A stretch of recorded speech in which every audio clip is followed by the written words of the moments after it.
আমি ফজা পাগলারে নিয়ে এপিসোড বানাইতেছিলাম, ফজা পাগলা যে ভুয়া মুক্তিযোদ্ধা এটার প্রমাণ সহ।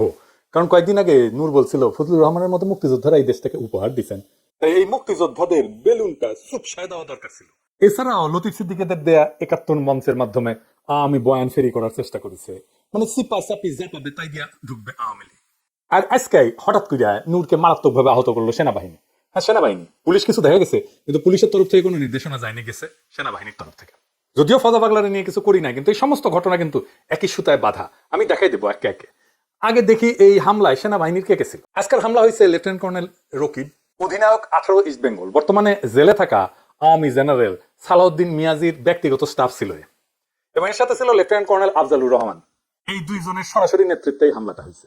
আর হামলার মূল হোতা, মানে যার কাছ থেকে পারমিশন এসেছে, সে হচ্ছে নবম পদাতিক ডিভিশনের জিওসি মেজর জেনারেল আসাদ আর এক আওয়ামী লেসপেন্সার। তারা দেশেই রকিব আর আফজাল হামলাটা করছে। গণ অধিকারের অফিসের ভিতরে ঢুকে আসবাবপত্র ভাঙচুরের পাশাপাশি টয়লেট ভেঙেও নেতাকর্মীদের উপরে হামলা করছে সেনাবাহিনী। নূরকে আইসিইউ না হয়েছে, আমি ব্যক্তিগতভাবে খোঁজ নিছি, আঘাত গুরুতর, তবে খারাপ কিছু ঘটবে বলে ডাক্তারদের আশঙ্কা নাই। এবং আইসিইউ আসলে নেওয়া অবস্থার অবনতির জন্য না, বরং অবনতি যেন আরো না হয় তার আগাম ব্যবস্থা হিসেবে এটা করা হয়েছে। আমি সবাইকে আহ্বান করব নূরের দ্রুত আরোগ্যের জন্য আপনারা সবাই দোয়া করবেন, যেন বেচারার কোনো ধরনের সমস্যা না হয়।